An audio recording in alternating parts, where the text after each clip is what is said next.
asalaamaaleykum maa ngi nuyu ñëpp di kontaan aussi déjà ci seen déplacement bi ngeen def aussi muy la presse di kontaan aussi ci taxawaay bi man maa ngi tudd Modou Sarr ñu gën ma xam ci Massar Thiès déjà le directeur du festival Festaru.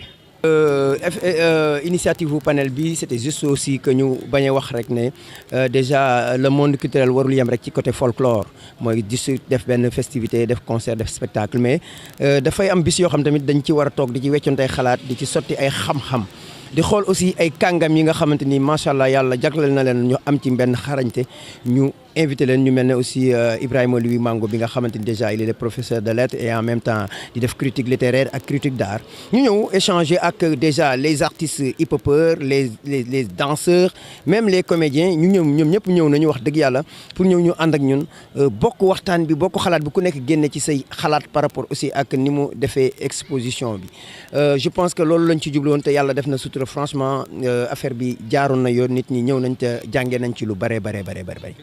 waaw li ñu ci tiré rek mooy que lii moom warul sax di am par exemple ci période festival bi rek mais war nañu mën di xalaat donte bu dee sax weer wu jot ñu wut benn thème weccante ci ay xalaat mais loolu nag pour ñu mën ko réussir aussi il faut que artistes yi maanaam ñi nga xam ñoom la gën a concerné nag ñoom it ñu am habitude quand même di ñëw massivement di weccantey xalaat di sàkku si xam-xam parce que nit ki mën nga fa jëla dara mën nga fa tamit dolli dara loolu comme ni mu demee au moins ku ci nekk am na wax nga ci say origine wax nga ci lu bari ci say cosaan li ñu gën a xam daal li ñu ci mën a tënkee tey mooy que maanaam ñun ñëpp mën nañu wax ne ay africains lañ tout court quoi.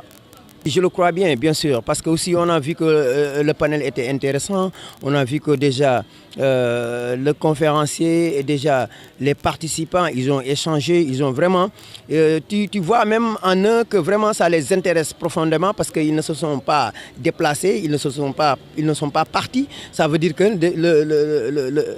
le thème les intéresse et ça les concerne. Et on pense vraiment davantage vraiment à les pérenniser quoi. Lui, Ibrahima Mango, je suis professeur de lettres, conseiller culturel à la mairie de ville de Thiès, critique littéraire, critique d'art. Avant tout, je voudrais remercier mon ami et frère Massar. Je pense que si je ne me trompe, c'est la 3e ou 4e fois qu'il m'invite à venir partager avec lui sur différents thèmes. C'est vrai que le thème d'aujourd'hui, c'était l'identité culturelle. Mais nous voyons que nos acteurs culturels sont dans des domaines d'expression culturelle sans savoir ce qu'ils font. Demandez à un danseur qu'est-ce que la danse. Demandez à un comédien qu'est-ce que le théâtre. Demandez peut-être même à un musicien qu'est-ce que la musique. Et je pense qu'il faudrait d'abord avoir la théorie en soi et pouvoir après être à l'aise dans la pratique. Et Massar, il est dans cette forme de réflexion. Le monde aujourd'hui est confronté à des problèmes de culture et d'identité, l'identification culturelle. Nous aimons nous définir comme des Sénégalais. Sommes-nous réellement des Sénégalais? Est-ce que les Sénégalais même existent?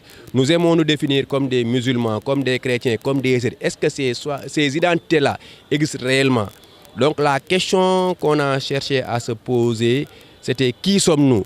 Et dans le qui sommes-nous, on s'est dit, sommes-nous des Sénégalais? Sommes-nous des musulmans? Sommes-nous des chrétiens? Sommes-nous des hommes? Sommes-nous des femmes? Qui sommes-nous réellement? Pour finalement arriver à la question pour dire qu'en fait l'identité au fond n'existe pas. Ou bien c'est une quête, une réclamation, une aspiration parce qu'elle n'est pas fixe. Elle est mouvante et c'est comme un fleuve animé, c'est comme un carrefour, c'est une kaléidoscope. C'est une couleur presque arc-en-ciel. Le fleuve est alimenté par ses affluents. Et quand le fleuve est plein, il renvoie l'eau vers ses bras de fleuve. Ce qui fait que c'est la somme de nos identités qui fait notre identité. Aujourd'hui, je suis là à parler avec vous en français. Est-ce que je suis un Français? Ce qui fait qu'en moi, je ne peux pas sortir la part de l'Occident, je ne peux pas sortir la part de l'arabe, je ne peux pas sortir la part de ma culture mankagne, halpulaar, séeréer. Ce qui fait que la vraie identité, c'est que les identités sont multiples. Sinon, la vraie identité, c'est l'identité du métis. Nous sommes tous des êtres métissés. Mais nous aimons souvent entendre des gens qui disent « séeréer 100% là, mankagne 100% là, julit 100% là ». Nañ ci def ndànk parce que boo nekkee leen 100% rek yaakaar ni la nga doon a gën la ñeneen ñi doon c'est ça le début des conflits. Parce que je le dis, l'être humain se réclame toujours de sa part d'identité qui est menacée. Il n'y a pas une minorité identitaire, il n'y a pas une minorité culturelle, il n'y a pas une minorité religieuse. Au fond, c'est des choix. On peut naître dans une culture. Combien de gens sont nés sénégalais et qui ne sont pas devenus sénégalais? Combien de gens se réclament thiessois alors que peut-être qu'ils ne sont même pas nés à Thiès? Finalement, c'est un choix, c'est un milieu où l'on décide de vivre. Donc si nous avons compris ça, ça va nous amener à éviter les conflits identitaires. Parce que le monde d'aujourd'hui, la plus grande menace qui pèse sur le monde, c'est les conflits identitaires, c'est les conflits culturels. Si nous comprenons que nous sommes tous issus d'Adam et d'Ève, que maintenant après on en choisit, mais ce n'est pas que nous sommes différents, sinon que nous sommes différents et unis. Donc c'est vraiment une question assez relative. Il faut savoir, il faut que nous apprenions à relativiser nos points de vue et nos positions. Éviter surtout le dogmatisme, surtout idéologique. C'était un peu ça l'objet du débat. Et vraiment, on ne cesserait jamais de remercier Massar pour les initiatives qu'il ne cesse de prendre. Mais je me dis, pourquoi nous voulons imaginer Adam en blanc? Adam, on nous dit que l'Afrique est le berceau de l'humanité. Les conditions d'éclosion, de naissance de l'homme, c'est en Afrique. La température ambiante en Afrique, c'est 37 degrés. La température du corps humain, c'est 37 degrés. L'être humain ne naîtra pas dans un climat où il fait 0 degré ou même moins 0 degré. Donc forcément, Adam et Ève sont des noirs. Et si Dieu a créé l'homme à son image, Adam et Ève ne peuvent pas être des noirs et que Dieu soit un blanc. C'est un complexe que bon, loin de moi de vouloir blasphémer, mais si on devait lui donner une couleur, mais moi je le choisirais comme un Dieu noir et il y a plus de chances qu'il soit noir qu'il ne soit blanc. Pourquoi les religions nous le font imaginer? Parce qu'on nous a colonisés mentalement. On a fait de telle sorte que nous nous méprisons. Cessons de nous mépriser nous-mêmes.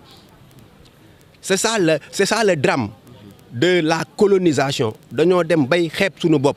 Te dañ ne boo xeebee li nga doon te moto li nga yóotu yow da nga réer bàyyi nga sa yoon nañu jéem a xam ñun ñooy ñan ba pare mais ku xamul ki nga doon dem di munoo fi nekk yow di toppandoo américain bi. C'est souvent ça que je reproche à mes amis du mouvement hip-hop.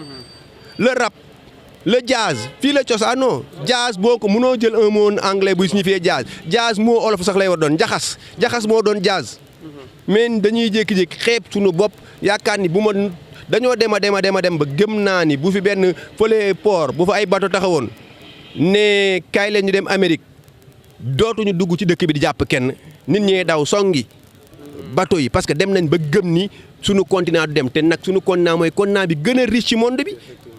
L'Afrique est un continent gis nga boo musee voyager nga génn dem Canada wala nga dem beneen pays bu ñu la xoolee ngeen nit ku ñuul duñ la laaj si tu es sénégalais ou bien si tu es gam dañ naan es-tu africain. L'Afrique est un seul continent.